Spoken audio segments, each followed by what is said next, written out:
Bueno,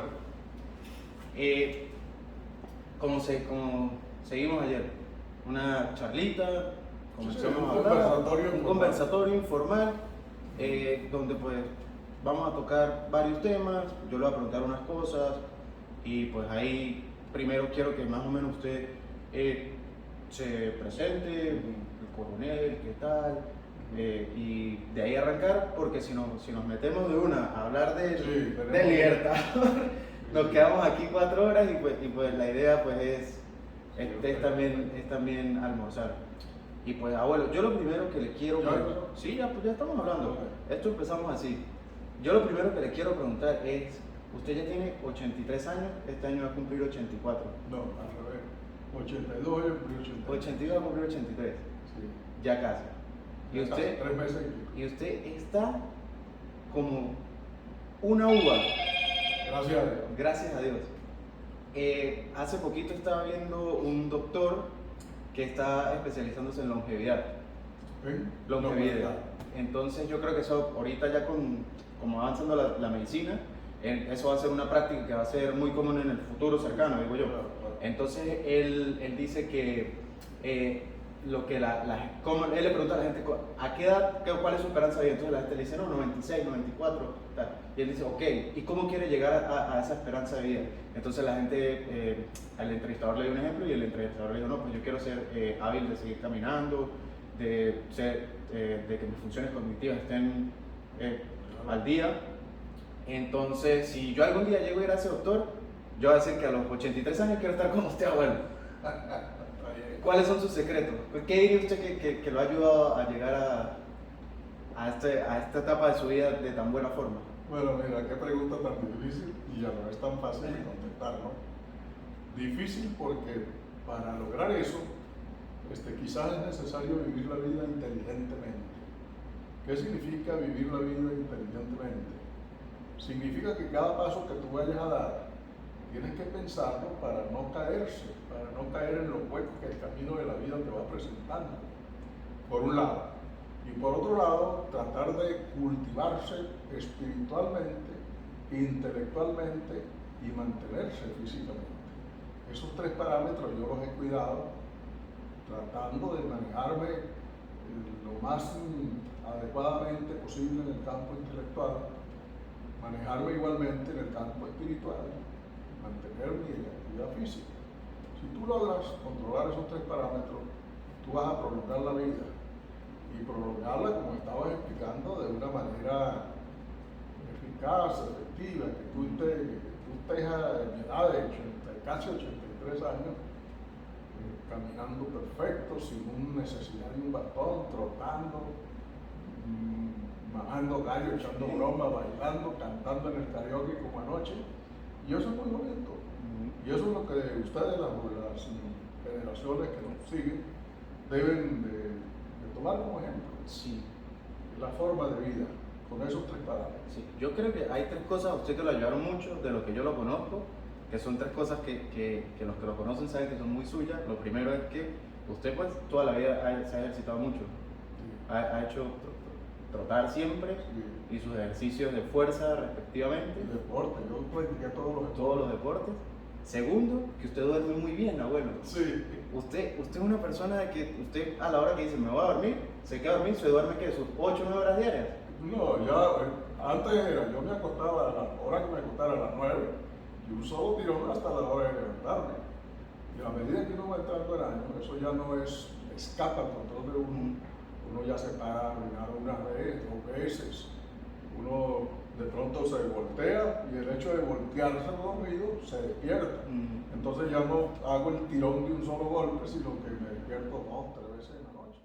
Bueno, y lo otro, abuelo, es que usted tampoco ha sido un bebedor empedernido. O sea, usted sí es lo que el concepto de bebedor social es referido a usted. Y lo manejo manejo muy bien, si tú supieras, sí, porque es necesario tomarse 2 o 3 whisky para entrar a tono, para ponerse a tono, pero hasta ahí.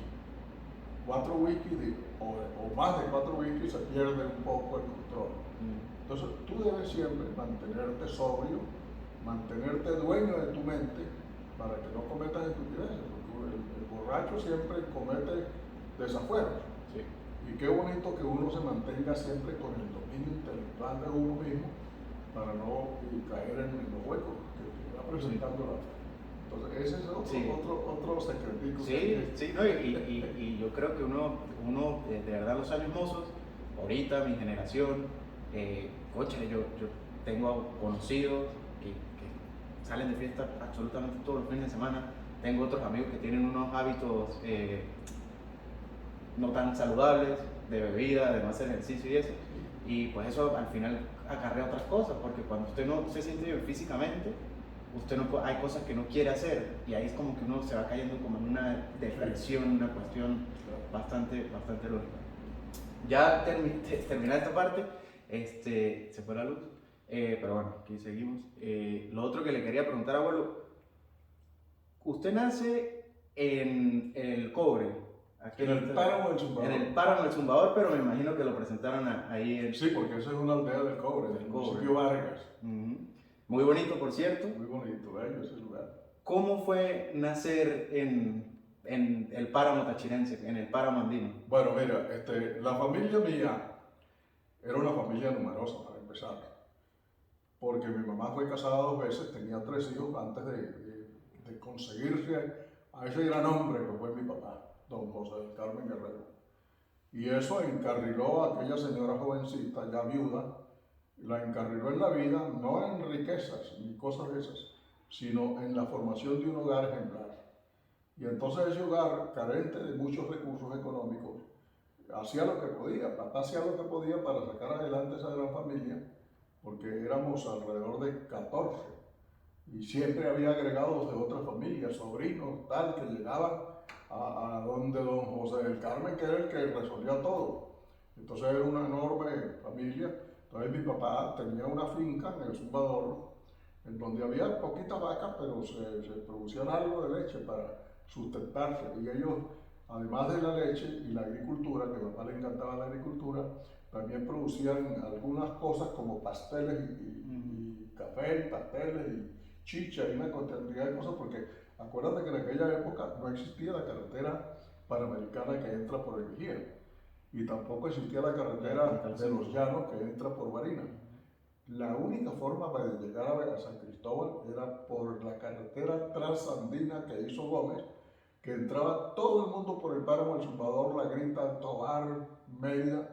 Y entonces el Zumbador era como un sitio demasiado importante porque ahí convergía todo el mundo. Y entonces eso vivía como un campo persa, aquella cosa, aquel gentío y tal. Y ellos, eso lo aprovechaba mi papá para el sustento de la familia.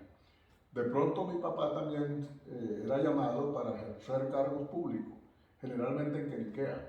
Entonces cuando eso ocurría, él agarraba a todo su grupo familiar a estar en Queniquea. Por lo tanto, uno de mis hermanos, como por ejemplo Gonzalo y Lucilia, nacieron en Queniquea por esa circunstancia de que estábamos del Zumbador a Queniquea y tal. Pero a mí me tocó nacer en el Zumbador porque fue un momento en que no había cargo público y tenía papá que batirse en el Zumbador. ¿Y cómo era en su niñez la relación cómo era ser niño en el Zumbador Hermosísimo. En el año 40, ¿no? 41. No, yo nací en el 41. Póngale que yo haya tenido uso de razón, que quizás cobré el uso de razón cuando tenía como 5 años, 6 años, y eso ocurrió en Queniquea. Mis primeros recuerdos son de Queniquea. Okay. Y después, pero como veníamos cada semana, cada 2 semanas al Zumbador, eso para mí era bello, llegar al páramo del Zumbador, a ver el tráfico de gente que venía de Caracas, que iba de San Cristóbal a Caracas, y aquel gentío y aquella cosa, y lo más alto que había por allá. Eso para mí era muy bonito. Yo tengo muy bellos recuerdos, tanto de Queniquea como del páramo del Zumbador. Y venía cada 15 días a San Cristóbal a acompañar a mi papá, porque yo era el compañero de mi papá. Cuando mi papá hacía esas giras, esas haciendas, o hacer los repartos que él hacía de grandes haciendas donde morían las cabezas de familia y había que repartir las haciendas, las fincas, lo llamaban a él para que hiciera los documentos, que hiciera las mediciones del terreno. Mi papá, que decía que no tenía sido 3er año, se fajaba con unos documentos de primera categoría, hacía las mediciones, hacía las escrituras de cada uno de los miembros de la familia y llegaba aquí al registro y el registrador lo único que hacía, don José del Carmen, perfecto, firmaba y para el registro público. Ese era mi padre, que decía que no tenía que no hasta tercer grado. Y entonces para hacer eso, él iba en un caballo y yo montado como un monito atrás y hablábamos como dos personas adultas. Él hablaba con su muchachito de 7 años y yo hablaba con mi papá como si fuéramos dos amigos de toda la vida. Abuelo, ¿y ese recorrido que ustedes hacían desde el páramo Zumbador hasta aquí, hasta San Cristóbal, hacían en caballo o ya en esa época ya había... La carretera transantina llegó aquí a San Cristóbal en el año 1925. Okay. Cuando yo nací en el 41, ya eso estaba... ya tenía casi 20 años de hecha la carretera. Y te estoy diciendo que el gran tráfico de Venezuela por los Andes, de Caracas, del centro por los Andes, era a través de la transantina, es decir, pasando por el Zumbador. La carretera, claro, era de tierra, no estaba asfaltada, pero es la misma carretera que si yo ahorita nos vamos para el Zumbador, es la misma carretera, los mismos árboles. Allá hay una palma, llegando al Zumbador, subiendo de aquí a San Cristóbal, que está como a 300 metros del Zumbador. Papá decía, esa palma debe tener más de 200 años, y si fuéramos al Zumbador en este instante, allá está la palma igualita, como pues yo la veía cuando yo tenía 7 años, y de eso hace ya más de 75 años. Increíble, increíble. Abuelo, y después de su niñez, usted hace sus estudios en el seminario. Sí. Termina los estudios en el seminario y por ahí estaba leyendo una pequeña biografía que le hicieron, Sí. de que usted se comienza a correr el rumor en el pueblo de alistarse en el ejército y esa cuestión. ¿A usted fue que le llamó mucho la atención la academia militar o fue como una cosa más de compañerismo? Porque uno, a esa edad, cuando uno está joven, uno se deja influenciar mucho por los amigos. Mira, hay algo que me da pie para hablar de algo que llaman la vocación de cada persona. Entonces, yo pienso que eso de vocación por hacer algo quizás no existe. No, que yo soy médico por vocación, a lo mejor sí. Y hay algunos médicos, por ejemplo, que son médicos vocacionales porque desde chiquitos les gustaba, oye, curar a alguien y tal, y eso y aquello. Los militares también deberían ser vocacionales. No, porque fulano es tal. Yo pienso que la única carrera que es realmente vocacional es el sacerdocio. Oye, hay que ver que hay que tener valor para ser cura. Sí. A mí me llegaron al seminario, no digamos engañado, pero casi. Porque mi papá era dado a tener, mi papá era muy católico, muy cristiano, y sus amistades eran los obispos y los sacerdotes. Y él tenía un gran amigo de él que era Monseñor Roa Pérez, de allá de esa zona, que llegó a ser cardenal, llegó a ser arzobispo de Maracaibo, y una persona muy adelantada en el mundo católico, en el mundo de la Iglesia católica. Y entonces un buen día mi papá me dijo, hablé con mi amigo Monseñor Roa y usted va para el seminario. Bueno, no sabía mucho de qué significaba que yo iba para el seminario. Yo no tenía sino 11 años. Claro, entonces, y hay que prepararlo para que entre al seminario. Entonces me llevaron al cobre a hablar con el cura del cobre. El cura del cobre me empezó a dar lecciones de latín. Yo estaba entusiasmado porque salía del Zumbador y salía de Quiliquea y venía a San Cristóbal. Para mí San Cristóbal era como Nueva York. Sí. Y entonces, no voy para San Cristóbal. Los hermanos míos más pequeños sentían como, oiga, Francisco es consentido. Y nosotros aquí como unos pendejos. Y entonces, bueno, llego yo al seminario, magnífico, en el seminario, un chavito de 11 años, un chavo de broma, el fútbol, el voleibol, el basquetbol, el latín, el inglés y todo, y yo iba bien. Pero caramba, cuando ya 13 años, 14 años, 15 años, empezaba ya casi 16 años, y me pongo yo a pensar en serio, cuando yo entré a hacer 5º grado en el seminario, porque el 3er grado yo lo hice entre el Quiliquea y el cobre. Eso fue, yo no sé cómo yo pasé a 4º. Cuando pasé a 4º, cuando pasé a 5º, ya me trajeron al seminario a hacer 5º grado. La verdad es que en el seminario hice 5º, 6º, 1º, 2º y estaba haciendo el 3er año cuando salí del seminario. Eso fue traumático. Porque en el seminario menor va son los primeros 5 años. Es decir, quinto, sexto, primero, segundo y tercer año. Ya para el cuarto año se deja el seminario menor y se pasa al seminario mayor. Yo estaba haciendo el tercer año. Entonces me dice el padre rector, dentro de 3 semanas nos vamos a Pamplona para tomar las medidas para la sotana. Ya le iban a poner el hábito, bueno. Ya me iban a poner la sotana. Y yo tenía una noviecita en Tobar. Una noviecita esa de muchachito de 14 años. Y yo pensaba en la cara, ¿cómo le digo yo a esa muchacha con la sotana? Sí, ¿no? ¿Es verdad?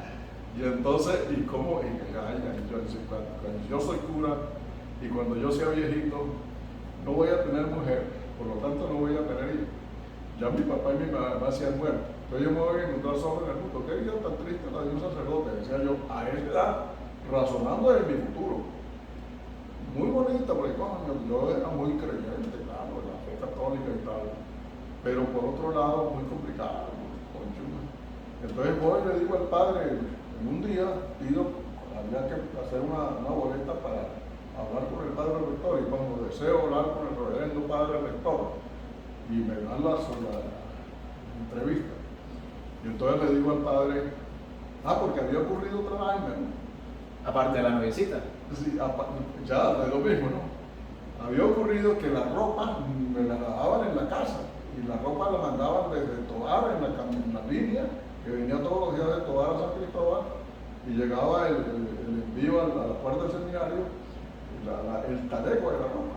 Y un día llegó el talego de mi ropa, y el viejito que recibía las encomiendas ve que está algo como grasoso por fuera del talego, y abre la vaina, y era que la noviecita me había mandado un frasco de una cosa que se usaba para el pelo antiguamente, que era el coco, aceite de oliva, no me acuerdo cómo se llama. Pero para peinarse. Para peinarme. Entonces el viejito saca la vaina y ve que el frasco se había partido. Y saca un papelito y lo lee y se oponga a decirle el cura. ¡Ay! No puede ser. ¡Qué metiche! Y entonces, cuando yo pido la audiencia con el padre, me dice el padre, entre otras cosas, todo lo que usted me está diciendo, pero mire esto. Y me muestra la carta. No. Entonces todo coincidió. Yo le dije, sí, padre, es verdad, eso es verdad. ¿Y cómo usted tiene esa carta? Él mismo me echó el cuento. ¿Y cuál es su problema? No, mi problema es mi papá, padre. ¿Por qué su papá? Porque mi papá es esto, mi papá es muy católico, es amigo de... Yo entré aquí por esto y esto. ¿Y cómo le voy a yo decir a mi papá que me quiero ser? Yo no puedo ser sacerdote solamente por satisfacer el deseo de mi papá. Y entonces el cura se me queda viendo. Era un hombre era un francés. Me queda viendo. Yo lo voy a resolver su problema. No se preocupe, que yo le voy a hacer una carta a su papá. Me dio la mano y yo me vi. Como a los 2 meses, un buen día me dice, el seminarista Francisco Guerrero que se presente al locutorio. El locutorio al sitio viene de los cueres, latín, hablando. El locutorio, que allá está su papá. Y cuando yo llego y veo a mi papá, ¿qué pasó? ¿Qué hice? Vengo a buscarte, me dice, por esto y esto y esto, y está la carta. Una carta muy bella, que no supe yo el destino de esa carta, en donde le explicaba a mi papá que tenía que aceptar la voluntad de Dios, porque eso era, que yo había sido sincero con él, y que ya para no hacer el gasto del seminario, del viaje a Bogotá, a Pamplona, para ilustrar y tal, que era mejor, y papá lo aceptaba. Pero entonces cuando yo me llego a Tobar, eso en enero, yo estaba haciendo tercer año de bachillerato en enero. Entonces yo digo, bueno, ¿y ahora? Y en Tobar no había sino hasta tercer año. El cuarto año había que hacer un medio. Ahorita no estaba ya atrasado el año. Y estamos hablando del año 58, el año que cayó la dictadura. Y en Tobar, una ciudad que hoy en día tiene extensiones universitarias, no había para hacer cuarto y quinto año. Había un colegio privado, pero carísimo. Y mi papá no podía costearlo. Entonces mi papá, molesto, en el fondo, se truncó de la cuestión del seminario y me dijo, bueno, pues entonces ahí está el taller de zapatería, póngase a trabajar de zapatero. Digo, zapatero. Entonces en el colegio, en el liceo, yo me reuní con los mejores del liceo. Entonces uno de los muchachos muy inteligentes me dijo, Francisco, mira, ahí está la vaina del prospecto para la escuela militar. Vamos a llenar esa vaina y vamos para eso, vamos a darle. Y entonces nos fuimos 5 muchachos a aventurar a Caracas, sin representar, nos fuimos los 5, prácticamente yo con 16 años y todos ellos con 17, 5. Lo único que yo les debo a papá, solamente necesito 25 bolívares para pagar el taxi, que no el taxi. Contratamos un taxi. Manchale. 25 bolívares cada uno. Y entonces sí, papá se enganchó, me compraron unas mediecitas y tal, y llegamos a Caracas. Cuando llegamos a Caracas fue el show. Ajá, ok. ¿Y de dónde vienen? Venimos a todo el estado de Mérida. Nos recibió un teniente en la puerta de la academia, de la escuela, se llamaba Escuela Militar. Está bien, mañana vengan a las 7 puntos, mañana es el primer examen. Entonces me paro yo, ¿quién lo representa a ustedes? Nos miramos todos, y como nadie decía nada, yo levanté la mano, yo soy el representante. Y entonces el tipo se rió, ¿cómo va a ser usted mocoso de representar a quién? Sí, no, es que nosotros vinimos, yo le he hecho el cuento, nosotros llegamos, no hemos dormido nada. Llegamos la noche salimos a las 3 de la tarde ayer de Tobar y estamos llegando. No conocemos Caracas, no tenemos... ¿Era la primera vez que estoy a Caracas? La primera vez, todo era la primera vez. ¿Y cómo fue ese ir de, porque Caracas pues, siempre ha sido una gran ciudad, claro, y venir de un pueblito como Tobar, Queniquea, El Cobre, El Zumbador, a ver, el chofer había venido, el chofer había hecho varias carreras de Tobar a Caracas y conocía, y como Conejo Blanco está entrando a Caracas, pues era fácil para él llegar a Caracas y llegar a la escuela militar. Y entonces yo le dije, mire, teniente, pero teniente no, yo le dije, mire, señor, que yo no sabía que era teniente, ni capitán, ni nada. Y yo le digo al señor, no, mira, señor, entonces nos da permiso para que nos quedemos a dormir ahí debajo del cielo. Y usted está loco. Pero ¿y entonces dónde vamos a dormir? Nosotros no tenemos familia en Caracas. Tenemos que dormir en algún lado. ¿Y por qué no nos dejan, no nos dan posada? ¿Y por qué no nos dan posada aquí? El hombre se fue por allá adentro, habló con un capitán, al rato vino el capitán, me volvió a entrevistar y yo le repetí lo mismo, que tenían que darnos posada. Entonces llamaron a alguien y nos alojaron en el último piso de uno de los cuartos de los cadetes. Y no solamente nos alojaron ahí, sino dieron las horas de comida son allá en el comedor, porque había cadetes que habían quedado de vacaciones. Entonces comíamos y dormíamos ahí y al día siguiente empezaron los exámenes, que eran 4 tipos. El primer examen fue el examen médico y rasparon al primero, al más inteligente, porque tenía varicocele. Ese hombre lloraba, ese muchacho lloraba. Entonces nosotros en la tarde, ya después del examen, fuimos a buscarle trabajo y le buscamos trabajo en una carpintería. Al segundo día era el examen psicotécnico, rasparon a otro. Y quedábamos, de los 5 quedábamos 3, porque no pasó el examen psicotécnico. Al tercer día era el examen físico. Ahí se lo pasaron los 3 que quedaban. Al cuarto día era el examen de conocimiento y rasparon a los otros 2 y el único que quedó de los 5 fui yo. En todo. De los 5 que fuimos, el único que quedó en la cadena eran 4.000 aspirantes para dejar 300. O sea que de los 4.000, yo quedé en los 300. Y de los 300 nos graduaban 66. O sea que yo pasé todo eso filtro. Entonces, yo lo que digo hoy en día a los muchachos, para ir a la academia, lo lleva mamá y papá y lo van a visitar los 8. Mi papá y mi mamá conocieron a Caracas el día de mi graduación. ¿Y cuánto tiempo duró desde que entró hasta graduarse? 4 años. 4 años. Abuelo, y en esos 4 años, obviamente usted aprende todo lo que es la academia militar, No, la carrera militar es una cosa increíble. La carrera, uno se gradúa de subteniente. Bueno, en aquella época nosotros entrábamos con 3er año, hoy en día se entra con 5º año. Pero el 3er año de aquella época era muy avanzada. Uno se graduó, nosotros nos graduamos de bachiller al 2º año de la academia, de la escuela. Nos graduamos de bachiller en ciencias, todos éramos bachilleres en ciencias.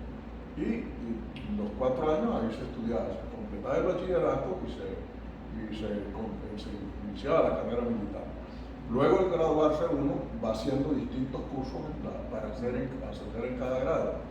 Y además de todo eso, el curso de Estado Mayor, por ejemplo, es un curso de muy alto nivel. Un oficial de Estado Mayor ve materias civiles de todo tipo, y es decir, para llegar a coronel y a general, un hombre está preparado a nivel profesional. Pero además de todos los cursos militares que yo los hice y los saqué adelante, yo tenía para llegar a general. De hecho, yo llegué a San Cristóbal a ejercer el cargo prácticamente de un general de brigada. Aquí no había sino un solo general del ejército. Se necesitaba un general de brigada como segundo comandante de la división, y como no había, mandaron al pobre pingo este que está aquí. Dijeron, no, ese es andino, ese le va a gustar allá. Pero entonces, por circunstancias políticas de la cuestión del amparo y tal, no hubo chance para mí. El presidente Lucinchi se molestó mucho y cerró los ascensos a todos los oficiales que estábamos en esta división por el hecho del caso del amparo, porque ocasionó problemas políticos fuera inclusive a nivel de la ONU. Entonces, bueno, por eso yo me fui 3 años antes de cumplir los 30 por intentar. Bueno, y esa es la historia, Por eso terminó aquí. por eso terminé aquí, porque yo me había desligado del Táchira. Yo soy tachirense y me había desligado del Táchira, porque mi carrera militar ocurrió en el centro del país: Valencia, Maracay, Barquisimeto, Caracas, Coro, etcétera. Y luego, con la cuestión de la guerrilla, conocí casi todo el interior de Venezuela. Bueno, y ahí quiero parar, porque pues obviamente a la gente de mi edad, a la gente que pues, más que todo que crecimos de los 90 para acá, cuando nosotros nos mencionan el término guerrilla, nosotros pensamos de una en la FARC o en algo como el ELN, estos grupos de liberación. ¿En su época era la misma guerrilla o cómo funcionaba eso? O sea, ese es un tema que de pronto necesitaríamos horas para desarrollarlo. Acuérdate que yo me graduó en el año 58. En el año 59 Fidel Castro toma el cuartel Moncada en Cuba, y Fidel Castro venía entrenándose, formándose como un hombre comunista. Él había ido a Rusia, tal y aquello, y se había imbuido de las ideas del comunismo, que el comunismo era la liberación del mundo, como decía Carlos Marx, y estaba como el marxismo como de moda. Y Marx nació en el año 1818 y murió por allá en el año 1884, creo. Pero sus ideas quedaron y su doctrina quedó, el marxismo. Y entonces, pero no se había puesto en práctica esas ideas abstractas de Carlos Marx. Y no fue hasta el año 1917, casi 50 y tantos años después, cuando hubo la revolución bolchevique en Rusia, acaudillada por Lenin y Trotsky y todos aquellos, que pusieron, no, vamos a poner en práctica estas ideas que son la salvación del mundo, la igualdad y la tal, para acabar con los ricos y acabar con toda esa cantidad de cosas que dice el marxismo. Y entonces se puso en práctica el comunismo, que por cierto después de los años se determinó que es inviable. Sí, es una. Pero quedó firme. Sí. Y en el año 59 Fidel Castro toma el poder en Cuba, y entonces Fidel Castro decía, bueno, yo soy el jefe del marxismo en el continente americano, pero yo soy un insular. Yo nací, crecí en la isla, y yo necesito que mi proyecto se asiente en la parte continental de América, y pensó en Venezuela por el petróleo y por la situación geopolítica de Venezuela. Y entonces la idea de Carlos Marx era poner su planta en Venezuela. De Fidel era poner la planta en Venezuela, y de hecho eso fue lo que hizo.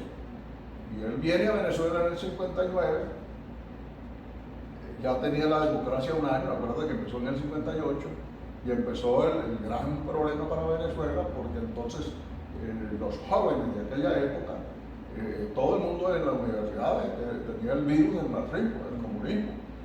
Inclusive Rómulo Betancourt, que después fue demócrata, y todos esos señores, Aya de la Torre en el Perú, y todos ellos en su juventud eran marxistas, porque esa era la meta, la panacea del comunismo. Nosotros fuimos, digamos, víctimas de ese comunismo, y cuando yo me gradué en el año 62, ya estaban los guerrilleros de Fidel Castro es decir, los que habían impulsado la idea del marxismo y del comunismo en Venezuela ya estaban, pero era guerrilla venezolana, la nuestra.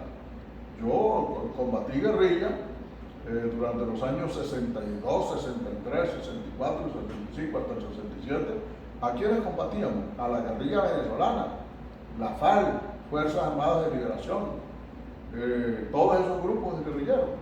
Entonces, que esos grupos guerrilleros, los que lograron sobrevivir, son los que están mandando ahorita en Venezuela. ¿Quién era el señor este que asesoraba a Chávez? No me acuerdo ahorita el nombre. Sí. Bueno, ese señor... José Vicente Rangel, creo que... Bueno, ese no fue guerrillero del monte, porque ese viejo era muy cobarde. Ese fue guerrillero urbano, lo mismo que Teodoro Pekov. Pero todos los demás eran guerrilleros de la montaña.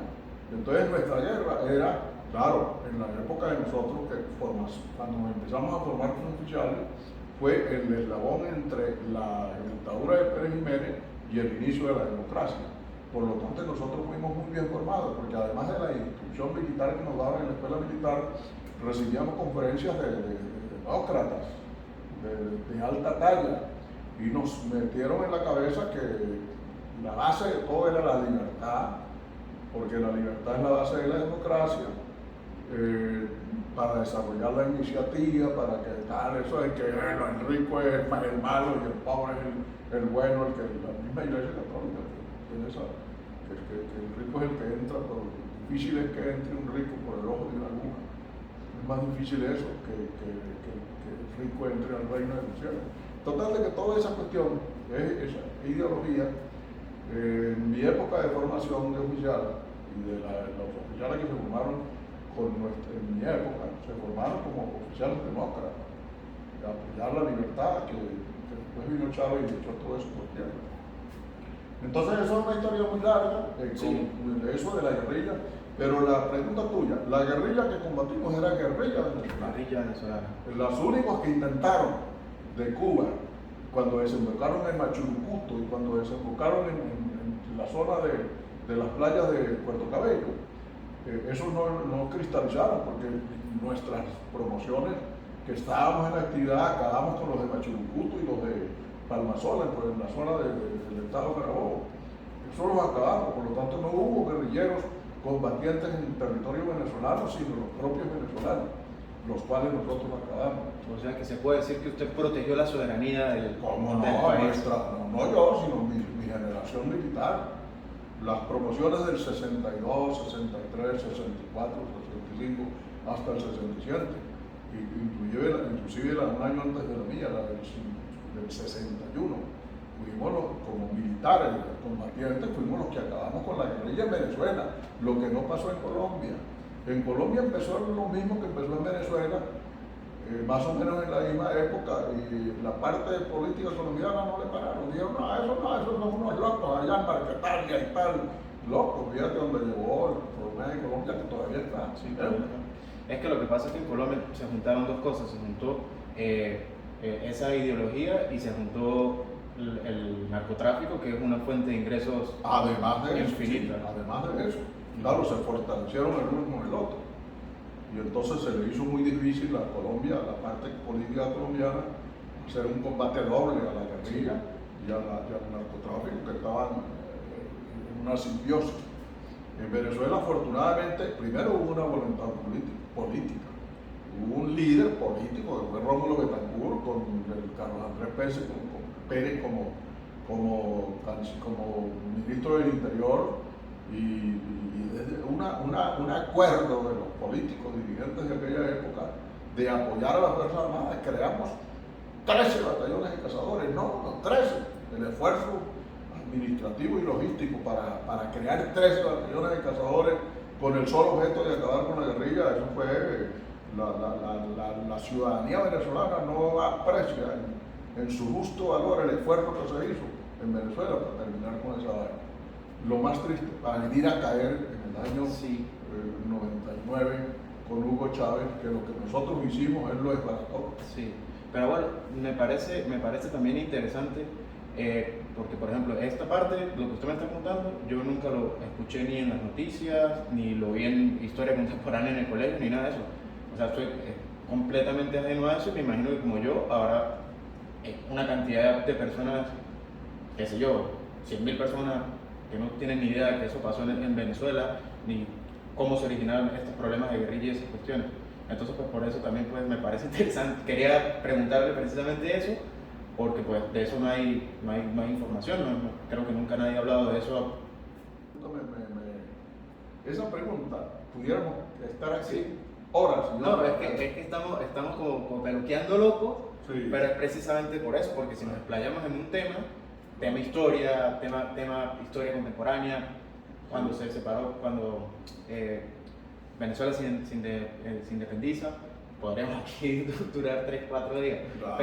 Pero pues abuelo, es bonito que usted sea la persona que cuente, porque su elocuencia pues hace que uno se interese por la cuestión, y ese es el problema, porque pues muy pocos profesores tienen la vocación de ser profesores, sí. Y solamente entran al salón, se ponen a escribir en el pizarrón como unos locos, o dicen, tienen que leerse este libro y esto es lo que va para el examen, pero no tienen como eso que despierte el interés de la gente. No es tal vez en el feedback que es necesario. Exacto. Entre el profesor y el alumno para que haya, digamos, el punto exacto del intercambio de las ideas y el nacimiento. Ahí es donde nacen las grandes ideas. En ese intercambio. Sí. Bueno, ahora que tocamos su parte de carrera militar y de sus aventuras contra la guerrilla y todo eso, me gustaría preguntarle, usted prácticamente ha recorrido todo el país. Sí, yo pienso que yo soy uno de los pocos venezolanos amantes de la tierra venezolana en el sentido de conocer cada rincón del país, porque la única forma de conocer realmente la idiosincrasia, las costumbres, conocer el país amorosamente es recorriendo. Yo inclusive promoví una gira del grupo familiar, su papá, su mamá y los otros tíos suyos no me quemaron la pólvora. No me quemaron la pólvora, y entonces yo tuve que recurrir a la familia mía por el lado paterno y materno. Hicimos una ruta desde San Cristóbal y fuimos a parar al Brasil. Primero llegamos al llano, llegamos a San Fernando de Apure, tomamos rumbo al sur, llegamos a Puerto Ayacucho, íbamos a ir a Puerto Carreño, ya en territorio colombiano, cruzando el Arauca, cruzando el Meta, y no pudimos porque había llegado la guerrilla de la FARC al Puerto Carreño, y entonces no pudimos entrar a Colombia porque esa era la curiosidad de todos, vamos a ver esa vaina en Colombia y tal, el río Meta ahí es tan o más ancho que el río Orinoco. El río Meta es uno de los ríos que le da fortaleza al Orinoco, y ahí confluyen el Meta con el Orinoco. Bueno, no pudimos ir allá a Puerto Carreño, cruzamos entonces el Orinoco y nos fuimos al sur, a Puerto Ayacucho, y llegamos hasta el Tobogán de la Selva, nos regresamos, llegamos a Calcara del Orinoco, a Ciudad Bolívar, fuimos a la parte de Puerto Ordaz, le mostramos a los muchachos, esos muchachos estaban ávidos de conocer, todo eso, hoy en día Fernandito y todos ellos. Estuvimos en el gran desarrollo hidroeléctrico del Guri, y en donde quiera que llegábamos yo me presentaba y le decía, mire, esto es un grupo de familia de San Cristóbal, y salían los ingenieros a atendernos, a explicarnos cómo funcionaban las turbinas, la vaina, la gran represa. Eso fue interesantísimo. De ahí seguimos hacia el sur y llegamos a la Huepa, abajo, por allá hubo un accidente, se dañó una camioneta de la empresa. Y bueno, llegamos hasta la frontera del Brasil, y allá yo hablé con un teniente que había un batallón allá en la frontera de Brasil y Venezuela. Y le digo al teniente, yo soy un coronel retirado de Venezuela. Y ¡pum! Mi coronel, muy atento a los brasileños, de vaina no me cargaron. No, mi coronel, vamos a vender. Me mandaron un oficial con 2 soldados para que nos llevara ahí a las ventas en la frontera, las ventas de cosas brasileras. Y entonces le digo yo al teniente, oye, a mí me gustaría entrar un poco en territorio brasileño para decir que estuve pisando territorio brasileño por esta parte. El tipo llamó por teléfono al comandante, dígale a mi coronel que hasta donde él quiera entrar. Y cogimos para adentro, territorio brasileño. Como a los 10 kilómetros se acabó la carretera asfaltada y empezó una polvareda. Y como íbamos muchas camionetas, esa vaina, la gente, coño, mucho polvo y tal. Yo dije media vuelta más, para atrás otra vez. Y no avanzamos como unos 15, 20 kilómetros en territorio brasileño. Atendido muy bien por la gente de Brasil. Bueno, entonces eso para decirte el interés, no solamente mío de conocer esa parte, sino de que toda mi familia conociera, sobre todo los muchachos. De hecho, cuando nos reunimos con los hijos de Néstor, los hijos de los de Mérida, las muchachas de Gustavo y Antonia y los que fueron, el punto de conversación es, coño tío, que por culpa suya conocimos tal cosa, y conocimos esto y conocimos el otro. Entonces, eso del interés mío de conocer Venezuela, sí, yo conozco todo Venezuela, yo creo que por lo menos capitales de estado las conozco a todas. O sea que usted está en Tucupita. Eso es lo que te iba a decir. Yo tomé militarmente a Tucupita. Te vas a reír. Porque hay un chiste en las redes sociales de que dice que Tucupita es la capital del territorio del Tamacuro. Que eso no la existe. capital es Tucupita. Esa ciudad, este que está aquí, la tomó militarmente. ¿Y cómo así? Porque yo era comandante del batallón José Antonio Páez, que funcionaba en San Felipe y Yaracuy. El ejercicio de maniobra más grande que ha habido en la historia militar de Venezuela se hizo el año 81, el año 80. Eso fueron unas maniobras enormes, donde participaron cerca de 15.000 efectivos o más, y participaron las 4 fuerzas. Entonces, ¿cuál era el objetivo de esa maniobra? Como estaba en boga, que sigue estando en boga, el problema de Guyana, y en aquel momento, en el año 80, en los años 70 y 80, los militares presionaban, oye, ¿por qué no actuamos militarmente para recuperar nuestro territorio del Esequibo? Si eso sabemos que es venezolano. Si alguna reclamación es injusta por el lado de los que nos quieren quitar y justa por nosotros el lado de los reclamantes, es el problema del Esequibo. Porque eso fue una consecuencia de ese colonialismo loco de los europeos, y en este caso de los ingleses, de querer coger aquí y allá territorio. Bueno, se cogieron parte del Esequibo, que era nuestro, porque nosotros, de acuerdo a la bula del rey Carlos III del 8 de septiembre de 1777, dijo, el límite de la Capitanía General de Venezuela es el río Esequibo. Eso es un fundamento histórico y un fundamento legal. Nosotros tenemos los dos fundamentos, uno histórico y otro legal, que nos dan la plena posesión de nuestro territorio hasta el río Esequibo. Porque después vino el ultim possidetis iure, que cuando se produjo la independencia de los países latinoamericanos, entonces surgió el problema, y entonces, por ejemplo, ¿hasta dónde llega hasta dónde llega Nueva Granada con respecto a la Capitanía General de Venezuela? Entonces hubo una solución salomónica que fue el uti possidetis iuris. Eso en castellano significa, vas a poseer lo que poseías, de acuerdo a lo que poseías. ¿Y qué era lo que poseías? Lo que había determinado la corona española. Y por suerte el rey Carlos III había dicho, en el caso de Venezuela y Colombia, que los límites de la Capitanía General de Venezuela, que la acababa de crear en ese momento, era por el este, por el occidente, por el oeste, el río Táchira, y por el este, el río Esequibo.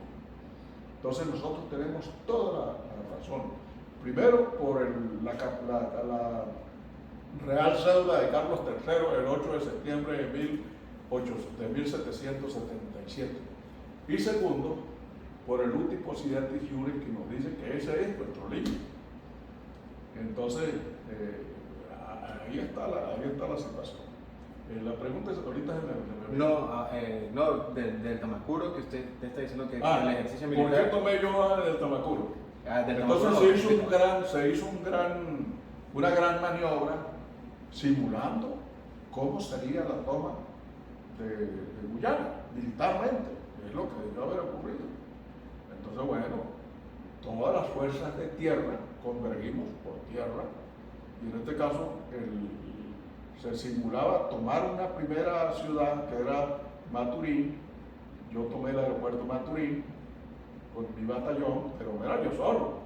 Eso eran como 4 o 5 divisiones, un gran frente de kilómetros y kilómetros, en donde había muchos batallones en avance coordinado, con el apoyo de la Fuerza Aérea. La Fuerza Aérea estaba en el aire, en comunicación directa con todas las unidades de tierra, unidades de tanque, unidades de infantería, unidades de artillería, una belleza de ejercicio, una hermosura.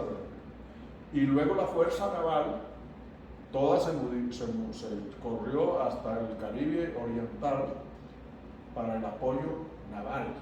Entonces había apoyo naval, había apoyo aéreo al gran avance terrestre de la Fuerza Terrestre. Es un ejercicio hermosísimo.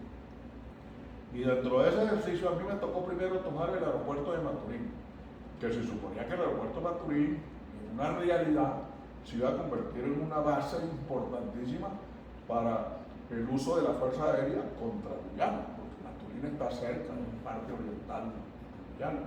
Bueno, yo tomé el aeropuerto.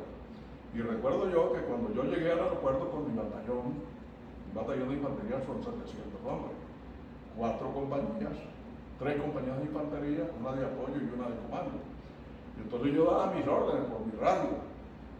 Alfa 1, avance por la derecha, tal, y aquello, con los códigos para poder comandar. Y entonces veo yo que viene un motorizado con un radio en la mano. ¡Ah, está el comandante! ¡Aquí está mi comandante! Mire que el presidente estaba viendo el ejercicio, visitaron al presidente y al alto mando. El presidente quiere que usted transmita para que se oiga todo. Entonces todo lo que yo decía, Alfa 1, avance, todo eso se oía en alta voz, la toma del aeropuerto de Maturín. Y bueno, eso fue simpático, porque el presidente oyendo allá, todo el mundo oyendo las voces de mando de la unidad que estaba tomando el aeropuerto, que era mi batallón, y el que comandaba el batallón era yo, que era el comandante. Bueno, seguimos avanzando hasta llegar a la toma de Tucupita, que se suponía que era la toma de una de las ciudades allá que había que tomar en Guyana. Y yo llegué allá con mi batallón, y apoyo aéreo, y apoyo naval, y todas las demás unidades por su sitio tomando los distintos objetivos que le señalaban a cada unidad. Eso fue una maniobra hermosísima. Y cuando terminó la maniobra, bueno, el alto mando militar sacó un comunicado. Bueno, ya los militares hicimos lo que teníamos que hacer. Demostramos que sí tenemos capacidad. Pero ahora viene la parte política. Es la parte política la que debe tomar la decisión, como ha ocurrido en la Segunda Guerra Mundial, cuando es el Congreso, la parte política, es el presidente en último término. En el caso de la Segunda Guerra Mundial fue el presidente, ¿cómo se llama? Roosevelt, el que tomó la decisión de hacer el gran ejército, digamos, americano que se formó con los aliados, con el general Eisenhower a la cabeza. Pero fue la parte política que tomó la decisión final. Bueno, aquí pasó igual. Aquí yo le digo a los políticos, las Fuerzas Armadas hicieron el ejercicio y demostraron que están en capacidad. Ahora les toca a ustedes, políticos, decidir, no lo decidieron. Y aquí estamos. Estamos viviendo en una época bastante interesante. Muy interesante, porque hay como, sobre todo en el avance científico, porque esto es producto de ciencia, esto es un producto de ingenieros, de un machete, que han puesto todas estas facilidades en manos de todo el mundo. Bueno, Dios debería tenerlos en el cielo, si se mueren, porque hay que ver el avance que hemos tenido en los últimos años. Bueno, en la vida mía, yo tengo 82 años, ya para 83, y cuando yo era un niño no había televisión. Cuando yo era un niño, para llamar de Tobar a Caracas, había que llamar a una central, mire que yo necesito una llamada para Caracas y tal. O cuando uno recibe una llamada, la llamada de larga distancia era de Santa Cruz de Mora para Tobar. Entonces sonaba el teléfono distinto, en lugar de decir ring, ring, hacía ring, una vaina larga. Y entonces todo el mundo formaba un escándalo, una llamada de larga distancia, coño, pepa. La larga distancia era de Santa Cruz de Mora que estaban llamando para Tobar, o de la que estaba para Tobar. Entonces, hoy en día, también lo de las cartas. Pero hoy en día, por ejemplo, que yo agarro el teléfono y coño, Eduardito y tal, eso que comparado con, yo no me he muerto, en el transcurso de mi vida ha habido tantos avances tecnológicos y uno se queda asombrado. ¿Cómo es posible que eso de la llamada, cuando yo era niño, una llamada de larga distancia, Y ahorita que yo te vea a ti, tú en Alemania y yo aquí, y estemos hablando. Coño, y así mismo tantas cosas. La televisión, el internet, la vaina. Somos la generación afortunada de toda la historia de la humanidad. Sí, yo creo que sí. Somos la generación afortunada. Tenemos muchísimas facilidades, Sí. pero bueno, las facilidades también generan que la gente se distraiga mucho. Por supuesto. Y ahorita pues con tanto entradas, inputs que tenemos, es fácil perderse. A veces El extravío es fácil extraviar. Bueno, yo a veces me pongo a buscar algo en el teléfono, a traducir una palabra que no me sé. Y traduzco la palabra y de repente termino perdiendo media hora viendo porquerías. Entonces ahí uno dice, ¿qué quiere decir? Ese es el problema. Tengo que calmar y concentrarme. Sí, ese es el problema. Eso a mí me pasa también. Sí. A veces yo tomo el teléfono y entonces uno le llama la atención una vaina y cuando crees que anda extraviado por otro lado, Sí. se sale del foco. Sí, claro, obviamente. Pero eso es lo más importante. Bueno, ya que hemos hablado más o menos de lo que me interesaba en esta charla, que era pues saber un poquito de su historia, de su trayectoria militar, de cómo usted percibe el mundo en estos días,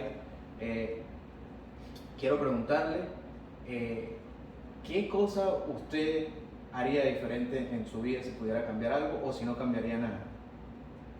Bueno, si estuviera en mis manos cambiar algo, sobre todo en Venezuela, si estuviera en mis manos, yo lo que primero promovería sería el cambio de rumbo político que ha tomado Venezuela, que es un rumbo totalmente equivocado, fuera de toda lógica. Pero entonces me tropezaría con un gran problema, que ese rumbo que ha tomado Venezuela no fue una cosa aislada, sino que es un rumbo que tomó Venezuela imbuido por un movimiento mundial, de las izquierdas mundiales. ¿Qué le gustaría cambiar a usted? O sea, bueno, lo primero que tendría que cambiar es la orientación política que tiene Venezuela, eso hay que cambiarlo. Nosotros no podemos seguir en esta locura. No, y nosotros necesitamos, mi idea es, si llegara a ocurrir un cambio político, división de poder como era en el principio, Claro. Y cambiar la locura esa, la constitución de la reelección indefinida. Por supuesto, eso es lo básico, Eso no. Y eso es necesario, el cambio de la constitución, ya sea mediante unas reformas constitucionales, porque meternos otra vez en el problema de una Asamblea Nacional Constituyente, eso va a tener muchos riesgos. Entonces, de pronto hacerlo mediante reformas constitucionales bien fundamentadas y hechas por un acuerdo nacional, para eliminar esa locura de la reelección indefinida, el manejo de la Fuerza Armada, por ejemplo, que esta gente le dio un enorme poder a la Fuerza Armada y eso no puede ser.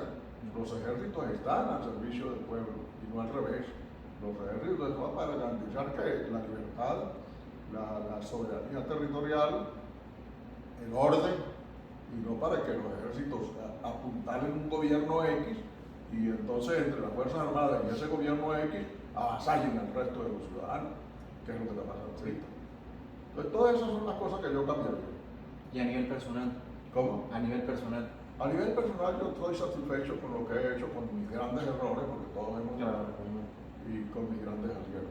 Pero me siento a mis años feliz, contento, pleno, y le doy gracias a Dios y pienso que Dios, si me quiere regalar unos años más, que me los regale con lucidez mental y con algo de fuerza física para como comenzamos la conversación.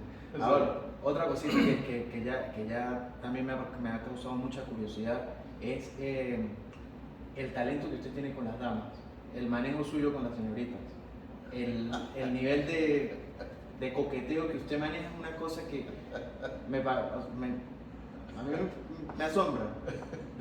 A cualquier edad. Toda la vida fue así, abuelo. Se le hizo fácil interactuar con la manejo muchacha. con las damas, eso va muy ligado a la personalidad de cada quien, lo que llaman el ángel. Yo he tenido muchos ángeles para el manejo de las mujeres, sin ser un galán, una persona bajita, un hombre bajito y tal. Sin embargo, he tenido ese toque de cierto ángel para manejar a las mujeres. Y entonces eso ha sido positivo y negativo. Sí, sí. Positivo porque, coño, cuando yo era joven, pues yo tenía que las mujeres casi que quería, pues. Y después, pero también me ocasionaba problemas eso. Y eso no, yo no creo que eso yo me lo propuse, yo no me propuse eso. Es mi personalidad, es la forma de ser, a lo mejor la forma de sonreír, la forma de hablar y tal. Y eso todo para que yo tuviera ese pego, esa pegada así. Porque pero, es verdad. ¿sabes también que me sorprende? Que usted tiene, o sea, como esa habilidad, ese verbo con la mujer, pero de una forma muy corta y respetuosa. Por eso, ahí está el detalle. Es increíble. Porque yo sé hasta dónde llegar, entonces yo llego y quizás promuevo que la mujer tenga cierto interés, pero sé llevar la cosa sin abusar, sin nada. Y entonces en ese interín pues surge la simbiosis, ¿no? Surge la vaina. Y entonces a eso se debe que yo haya tenido tantos tropiezos con la dama. Tropiezos positivos y negativos, ¿no? Okay. Y la última, que esta la saco, que la hacen varios entrevistadores, y es un tema que a mí me causa muchísimo interés, que son los sucesos paranormales. Y la mayoría de militares tienen muchísimo, bueno, claro, porque van a zonas rurales donde está mucho este misticismo y pues nosotros tenemos la religión muy arraigada, pero pues eso genera que uno crean cosas paranormales, porque la religión en sí pues es algo paranormal. ¿Usted tiene alguna experiencia paranormal que le haya pasado, que usted haya dicho, coño, esto no es normal? Bueno, mira, yo tiendo a ser realista. Hasta todos lados. Pero yo siempre he tendido a ser realista. Yo, cuando las cosas no van con una realidad y con una lógica, siento como un tropiezo. Como que, te voy a echar un cuento. Cuando yo era capitán, a mí estaba el batallón en la guerrilla, en la época de la guerrilla, eso fue por allá por el año 68. El batallón, estaba yo en el batallón Carabobo, era capitán, y estábamos acampados en un pueblo, ¿cómo se llama ese pueblo? En Duaca. Duaca es un pueblo que está entre Barquisimeto y la zona de la costa. Bueno, entonces llego en la Gran América, hay unos guerrilleros en Santa María por allá, por la zona de Yaracuy, hacia María Leoncia, por allá adentro. Hay que mandar allá, que hay unos guerrilleros. Entonces el comandante me llama, Capitán Guerrero, salga con su compañía a tomar posesión del caserío Santa María, que hay información de que hay un grupo guerrillero allá, vamos a agarrarlo. La compañía son 4 pelotones de 30 y pico de hombres. Entonces yo organizo mi convoy y me voy para Santa María. Y salí en la mañanita y llegamos en la tarde. Pues eso era salir de Duaca, entrar a Barquisimeto, tomar la ruta de San Felipe, antes de llegar a Chivacoa, desviarse a la derecha, para allá, para la parte llana. Y entonces, bueno, llegamos allá para unos cañaverales bonitos, mucho calor. Y llegamos a la tal Santa María, yo monté mi campamento allá, comimos raciones de combate, porque era todo el día, y hicimos los campamentos, yo organizé a los oficiales, el teniente tal, su pelotón allá, el otro allá y tal. Al día siguiente yo llevaba dinero, salgo, yo mismo, con una patrulla, yo iba en el día adelante, iba un camión atrás lleno de soldados de seguridad y otro allí adelante, o una camioneta 3 cuartos adelante, y vamos, yo voy a buscar en Chivacoa los abastecimientos para todo ese sentido. Entonces veníamos caminando por unos cañaverales y tal, y de pronto sale un hombrecito chiquitico, con un rejo, una vaina, y entonces se le atravesó allí donde yo venía, y dio la vuelta y me tiró de lo que yo hice así, me cayó una vaina por aquí, inmediatamente los soldados que venían atrás en el camión, apuntaron y no dispararon, yo no sé cómo. Y entonces encima de eso venían otro poco de hombres atrás, corriendo, no dispare, que ese es el vikingo. Más loco me quedé yo. ¿El qué? Dije, el vikingo. Entonces yo digo, bueno, ¿qué está pasando aquí? No, ¿qué pasa aquí? Arrechísimo, que me había pegado el hombre. Y yo con la pistola en la cabeza del tipo, casi que le doy el tiro, porque yo, coño, me dio duro. Yo, ¿qué abuso es este, no? Del ejército de aquí, este carajo sale, y luego está pide loco, ¿qué vaina es esa? Hágame el favor y me sigan, ¿qué está pasando acá? Y los soldados desde el camión se tiraron a tierra y todos esos pocos soldados rodeando a esos campesinos.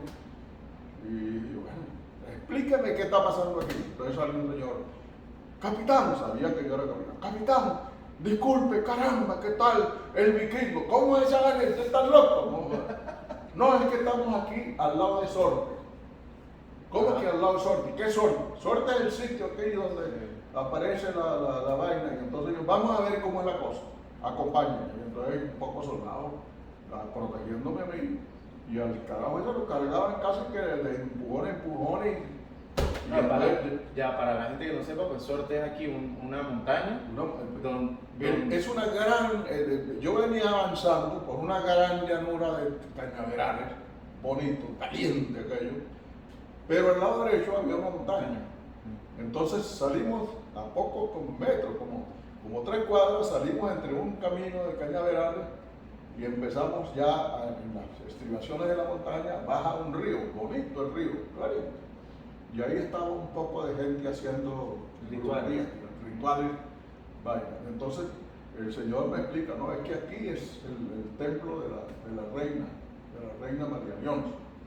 Y aquí se hacen rituales y aquí se hace la transformación, no me acuerdo cómo sí, ellos creen que los espíritus se le meten a la gente. gente. Entonces el Señor estaba haciendo una cuestión y se le incorporó el vikingo, el rey vikingo. Y el vikingo era como eran los vikingos, severos y tal. Y entonces se murió como loco el hombre y salió y fue lo que hizo. Disculpe, capitán, qué tal, esto y aquello. Entonces me explican que fue una transformación que tuvo el hombre. Y entonces le hicieron una pellaina, lo acostaron ahí, le prendieron una pólvora y fuego y tal. Y el hijo hizo así y quedó otra vez normal. Y cuando quedó normal era un pobre pendejo. Era un hombre que de vaina hablaba. Pero a medida que estaba ocurriendo eso, yo oigo que hay otro campesino por allá hablando en inglés. Y se trajo al inglés. No, es que está transformado. Jorge Washington. La verga. Jorge Washington, sí. Jorge Washington. Yo no hablo inglés, pero sí más o menos entiendo. Claro. Y entonces sí estaba hablando en inglés, hombre. Y entonces pero yo sí notaba que a medida que hacía así, las uñas negras, era un obrero, una vaina, un cortador de caña. Y cómo ese hombre estaba hablando en inglés. Y adoptaba las posiciones las actitudes de Jorge Washington, coño. Sí. Y entonces, cuando tú me preguntas que si yo creo en eso, yo digo, eso para mí no tiene lógica, pero yo vi la realidad. Y yo viví esa realidad. El vikingo me pegó un fuetazo. Un fuetazo. Y luego yo vi a Jorge Washington, que era un obrero que estaba hablando. Entonces, tengo que aceptar, porque yo vi esa realidad. Tengo que aceptar que hay cosas paranormales. Sí. ¿Producto de qué? Producto de la mente humana. Porque ¿de dónde salen esas cosas paranormales? Sí, ¿Quién le mete al hombre esas cosas? Yo creo que debe ser algo que como que está en otra frecuencia, que todavía nosotros no podemos percibir, pero que de alguna manera como que hace cortocircuito con la realidad y como que hay ahí algo. Pero hay. Sí. Porque esos 2 ejemplos que yo te estoy diciendo que me pasaron y que yo los vi, un señor que llega pues, diciendo que es el vikingo y me golpea, y otro señor que está hablando allá inglés, que yo sé que estaba hablando inglés. Lástima que yo no dominaba la vaina, porque él que decía, yo he leído los discursos de Washington. Bueno, imagínese si tuviese la oportunidad de hablar ahí con George Washington. Y lo tuve al frente. Bueno, las uñas sucias y todo feo. Bueno, abuelo, coronel, yo creo que ya llevamos 1 hora y media aquí hablando. Perfecto, sí. Está más que bien. Esperemos que se pueda repetir. ¿Cómo no? Y bueno, abuelo, esto también pues para mí pues era algo Ojalá que quería que tú hacer. guardes estos registros y Sí. que sirvan para el resto de la familia. Porque tenemos que hacer historia en el grupo familiar. Tenemos que Las familias que no tienen historia, que no logran hilvanar una historia de su grupo familiar, se va perdiendo la historia de los grupos familiares. Y entonces eso es lamentable. Las grandes familias han sido producto de esa unión de los padres, de los hijos, de los nietos, y entonces le han dado una importancia a lo que significa el nexo familiar Y eso ha producido mucho éxito y mucho avance en la nación, Sí, no, en y la parte familiar. es que ahorita también hay una idea muy distorsionada de lo que significa ser exitoso en la vida, y mucha gente cree que para ser exitoso usted tiene que tener 400 millones de dólares, dos Ferraris, algo así. Pero fíjese lo interesante de que usted, naciendo en el Páramo del Zumbador, que es una montañita aquí en las cordilleras de los Andes, se convirtió en lo que se convirtió, capitán, dando órdenes que los presidentes lo escucharan, ganadero, de todo. Bueno, entonces pues a veces uno cree que el éxito es eso, y el éxito lo tiene uno enfrente de la familia. Así es. Entonces pues nada, muchísimas gracias por darnos Gracias la a ti por oportunidad. esta iniciativa. Y bueno, Una yo me tremenda estoy iniciativa. estrenando.